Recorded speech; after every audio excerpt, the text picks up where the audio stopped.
مما رزقنا، رزق انفاق کرو، انفاق رزق کا کرنا ہے، رزق کا۔ اب انفاق کی طرح ہم نے رزق کا بھی خود ہی مقامی ہندی معنی کر لیا۔ رزق کا مطلب روزی، اور روزی یعنی چنے چاول غلہ، رزق کو منحصر کر دیا غلے کے اندر کہ غلہ اٹھا کے دے دو لوگوں کو، مما رزقناہم ینفقون، اس میں سے کچھ راہ خدا میں دے دو نہ۔ بس انفاق سے پہلے ایک نظام اللہ تعالیٰ نے رزاقیت کا بنایا ہے۔ انفاق وہ شعبہ ہے، وہ ڈپارٹمنٹ ہے جو رزاقیت کے نتیجے میں رزاقیت کی تکمیل کے لیے ہے۔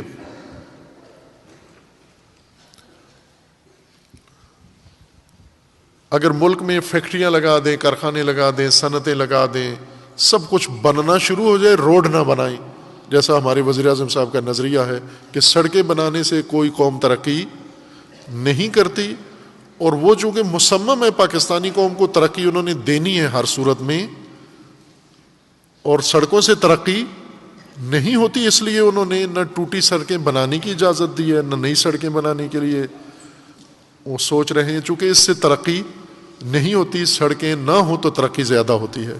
اور اس ایک بات پر باقی ساری چیزوں سے یو ٹرن لے لیا ہے، اس بات سے پیچھے نہیں ہٹے کہ سڑکیں نہیں بننے دینی تاکہ قوم ترقی کر سکے، ترقی میں رکاوٹ نہ بنے۔ لیکن باقی دنیا ہمارے وزیر اعظم صاحب کی طرح نہیں ہے، وہ یہ کہتے ہیں کہ تولید، یہ پاکستان میں جتنی سڑکیں اور ٹرینیں ہیں، ٹرین کے راستے، یہ سب انگریزوں نے بنائے تھے۔ ضروری ہے کہ اگر آپ کے پاس پیداوار ہے، مثلا گندم اگانی ہے تو اس گندم کو منڈی میں پہنچانے کا راستہ بھی ہونا چاہیے، سڑک بھی ہونی چاہیے۔ اگر گندم بنائی ہے، ٹرین کا راستہ بھی ہونا چاہیے۔ اگر کارخانہ لگایا ہے، اس کارخانے کی پیداوار کو اپنے مقام تک پہنچانے کے لیے راستے بھی ہونے چاہیے۔ صرف راستے ہوں، کارخانے نہ ہوں تو یہ راستے بیکار ہیں۔ راستے ہوں، ٹرک بھی ہوں، لیکن کارخانے بند ہوں تو یہ ٹرک صرف لوگوں کو کچلیں گے اور دھرنے کے روڈ بند کرنے کے کام آئیں گے، خالی ٹرک۔ یہ ٹرک کارخانوں سے پیداوار اٹھا کر منڈیوں میں پہنچانے کے لیے ہیں، اور ٹرکوں کے چلنے کے لیے راستے چاہیے۔ اللہ تعالی نے رزاقیت کا پہلے سسٹم، نظام یا سنت رزاقیت پہلے اجرا کی ہے، جاری کی ہے، اور پھر رزاقیت کی تکمیل کے لیے، رزاقیت کے محصول کو منزل تک پہنچانے کے لیے انفاق کا عمل رکھا ہے۔ رزاقیت وہ کارخانہ سازی ہے، کارخانے ہیں جو اللہ تعالیٰ نے لگائے ہیں، یہ رزاقیت خداوند تبارک و تعالیٰ ہے۔ رزاقیت کا مطلب یعنی اللہ تعالیٰ نے رزق انسانوں کے لیے مقرر کیا ہے، رزق کے لیے باقاعدہ نظام بنایا ہے، اور وہ رزق کا نظام اللہ نے بنایا ہے، لہذا اپنی طرف منسوب کیا کہ مما رزقنا، ہم نے رزق جو تمہیں دیا ہے، ہم نے جو رزاقیت کی ہے۔ رزق سے مراد غلہ نہیں ہے، غلہ مصداق ہے رزق کا، معنی نہیں ہے۔ جیسے انفاق خرچ کرنا، راہ خدا میں خرچ کرنا مال، یہ انفاق کا معنی نہیں ہے، یہ انفاق کا مصداق ہے۔ رزق کا معنی غلہ نہیں ہے۔ رزق کا پہلے معنی ہم سمجھیں تاکہ اللہ تعالیٰ کی رزاقیت کا نظام سمجھ میں آئے۔ اللہ کی ذات رزاق ہے، رازق ہے، اور ہم مرزوق ہیں۔ یہ جو ارتزاق ہے ہمارا، رزق پانا، رزق لینا، رزق دریافت کرنا، اور رزاقیت رزق دینا، یہ بہت خوبصورت اللہ تعالیٰ کا نظام ہے، نظام رزق۔ رزق کیا چیز ہے؟ رزق انسان کے لیے بھی اور غیر انسان کے لیے بھی. جو مخلوق ہے وہ مرتزق ہے. مخلوق مرتزق ہے. جس نے اللہ تعالیٰ سے لباس خلقت لیا ہے اور پہنا ہے اور اللہ کی مخلوق کے زمرے میں جو آیا ہے، مخلوق ہونے کا تقاضا یہ ہے کہ اب اس کو رزق بھی چاہیے. رزق کیا ہے؟ ہر شے کا رزق، ہر شے کا ہے، صرف انسان کا نہیں ہے، ہر چیز کا. بلکہ جس کو ہم رزق کہتے ہیں، یہ غلے کا بھی رزق ہے. بس یہ گندم ہمارا رزق ہے، لیکن خود گندم کا بھی رزق ہے. گندم کو رزق ملے تو گندم پیدا ہوتی ہے، گندم بنتی ہے، گندم تشکیل پاتی ہے. رزق کے نظام سے گندم اگتی ہے. اگر ارتزاق نہ ہو گندم کا، گندم ہی نہیں اگے گی. گندم خود رزق ہو اور مرتزق نہ ہو تو گندم نہیں ہوگی، پیدا نہیں ہوگی. رزق مخلوق کی ضرورت ہے. رزق عربی زبان، چونکہ طے یہ ہو گیا ہے کہ قرآن عربی میں ہے اور ہم نے لوکل معانی قرآن پہ نہیں ٹھونسنے. ترجمے کے نام پر، تفسیر کے نام پر، تبلیغ کے نام پر ہندی معنی اٹھا کے قرآن پہ ٹھونستے جاؤ کہ یہ رزق ہے، یہ انفاق ہے، یہ فلاں معنی ہے. ہم نے اپنی طرف سے ہندی تہذیب سے معانی نکال کے قرآن کو نہیں دینے، قرآن سے پوچھنے ہیں ہندی تہذیب کی اصلاح اور ہدایت کے لیے. جس طرح عربی تہذیب کی اصلاح اور ہدایت قرآن سے انہوں نے لی، اب ہندی کا بھی وقت ہے، باری ہے کہ ہندوستان سے یعنی بر صغیر، چونکہ تہذیب ساری وہ ایک ہی ہندی ہے، تقسیم ہو کے تہذیب وہی ہے. یہ ہندی تہذیب بدلے، یہ قرآنی تہذیب بنے. رزق کا معنی عربی زبان میں، عرب رزق کس کو کہتے ہیں؟ رزق مقررہ وقت پر طے شدہ ضرورت، بنیادی ضرورت کی چیز مقررہ وقت پر اس شے کو، محتاج شے کو ملے. وہ مقررہ وقت پر ملنے والی چیز بنیادی ضرورت کی چیز جس پر اس کی ہستی کا دار و مدار اور بقا ہے. جیسے پودا ہے، اس کو مقررہ وقت پر پانی چاہیے، اس کو مقررہ وقت پر کھاد چاہیے، اس کو مقررہ وقت مقرر پر اس کو نگہداشت چاہیے. ہر چیز جو وجود میں آتی ہے کسی دوسری چیز کے استعمال سے اپنے وجود کو قائم رکھتی ہے. وہی شے جو اس کے وجود کے لیے ضروری ہے، وجود میں آنے کے لیے اور وجود میں آنے کے بعد اپنے وجود کو جاری رکھنے کے لیے، باقی رکھنے کے لیے، وہ جو چیز ہے وہ رزق ہے. جیسے انسان کا رزق، انسان جب وجود میں آتا ہے، یہ خلقت ہے، یہ بھی رزق ہے. اصل میں سب سے بڑا رزق اللہ کا وجود ہے، ہستی ہے. پہلا رزق جو انسان کو ملتا ہے وہ خلقت ہے، وجود ہے. یہ رزق جب انسان پہن لیتا ہے، اس کا نام خلقت ہے. یہ جب خلقت کا رزق انسان حاصل کرتا ہے، یہ پہلی دریافت اللہ کی جانب سے کرتا ہے، مما رزقناہم، یہ پہلی عطا ہے اللہ کی طرف سے. اس سے ہر شے وجود میں آ جاتی ہے. اب وجود میں آ کے اس کو آگے بڑھنا ہے، جاری رہنا ہے، قائم رہنا ہے، اس کو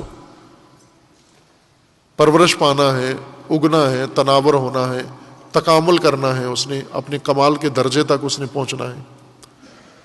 اس کو مسلسل چاہیے. اب علوم نے آپ کے لیے بہت کچھ تشریح کر دیا ہے. رزق کے مفہوم کو علوم نے سب سے زیادہ خوبصورت تشریح کی ہے. مثلا ایک پودا اگنے کے لیے اس کو کیا چاہیے، اور اگ کر اس کو پلنے کے لیے، پرورش کے لیے، بڑھنے کے لیے کیا چاہیے. اور یہ علوم نے بہت خوبصورت تشریح کی ہے.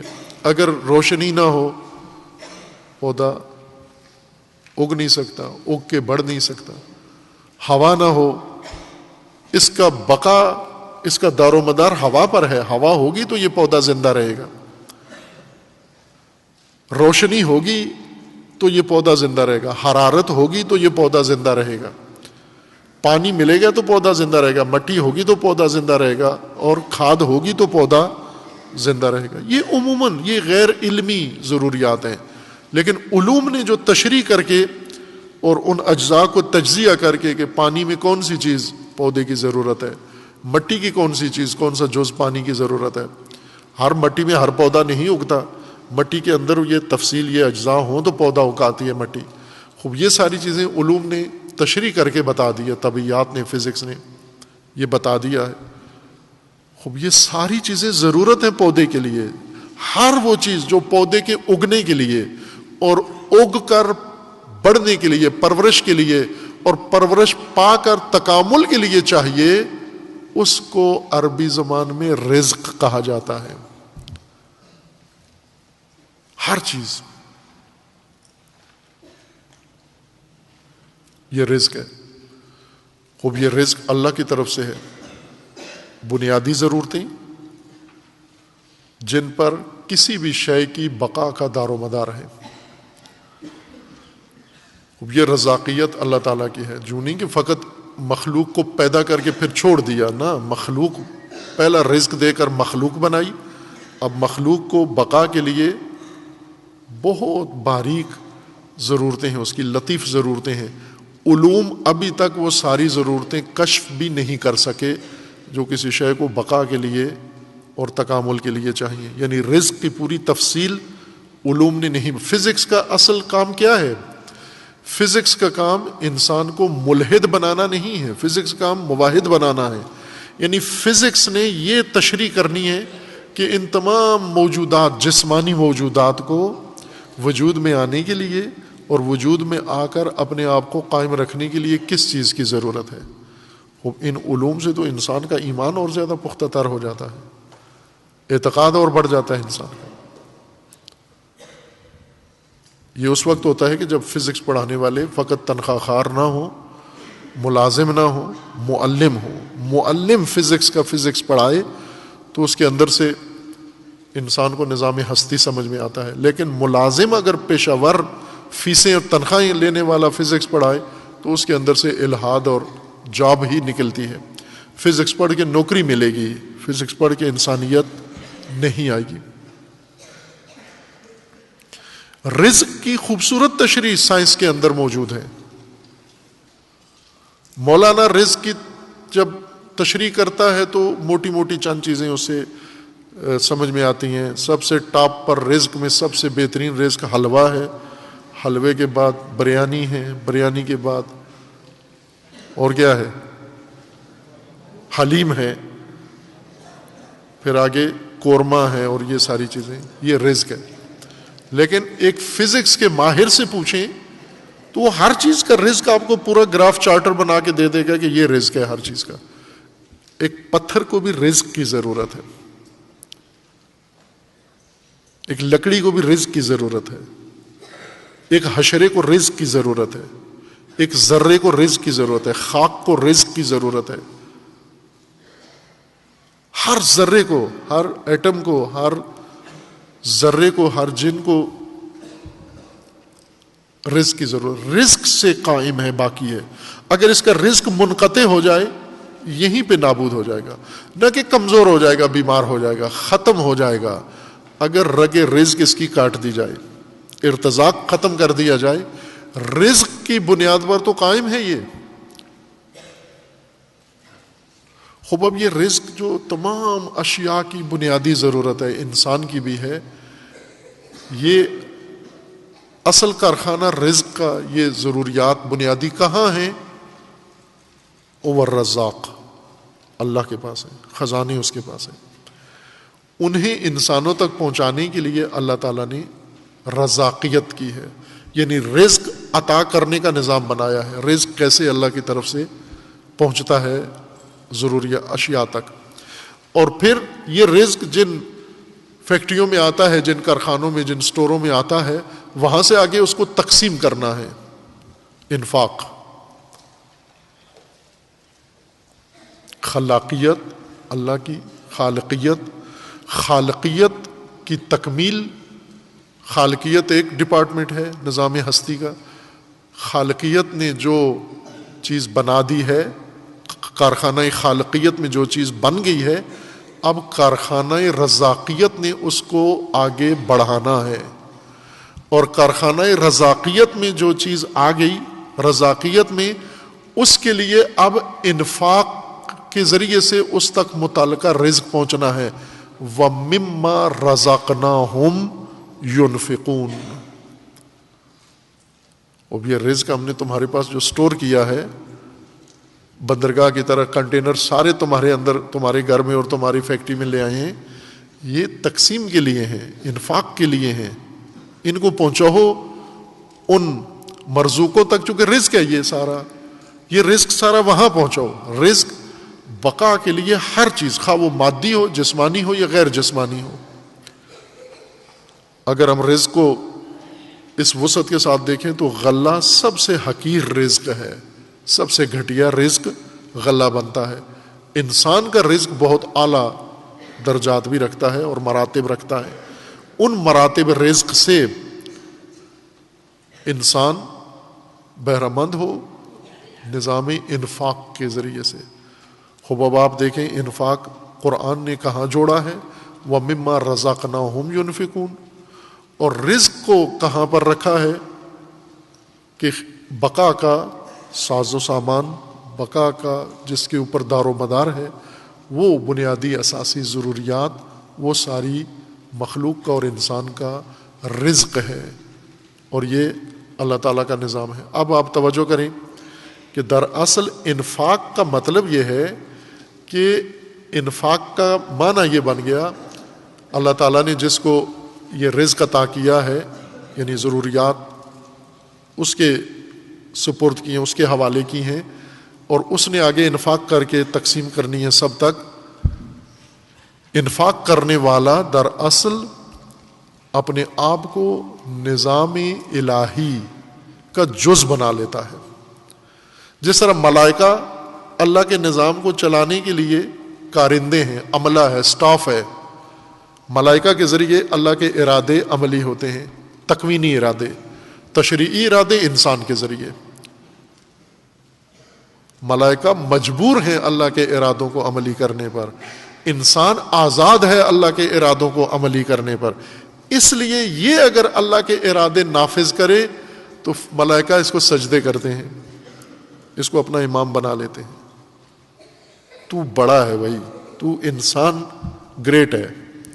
کیوں؟ ہم تو مجبور ہیں، ہمیں اجازت ہی نہیں ہے ارادہ خدا کو ترک کرنے کی. تجھے اختیار دے دیا گیا ہے، تو پھر بھی وہی کام کر رہا ہے جو ہم مجبوراً کر رہے ہیں. بڑا ہے نا انسان. انفاق کرنے والا اللہ کے نظام رزاقیت کا حصہ بن جاتا ہے، جز بن جاتا ہے، اللہ تعالیٰ کے سٹاف میں آ جاتا ہے، اللہ تعالیٰ کے کیڈر میں آ جاتا ہے. جو اللہ نے نظام بنایا ہے تشریعی، یہ اس میں آ جاتا ہے. یہ کارندہ خدا کا ہے، یہ اللہ کی رزاقیت کا جز بن گیا ہے.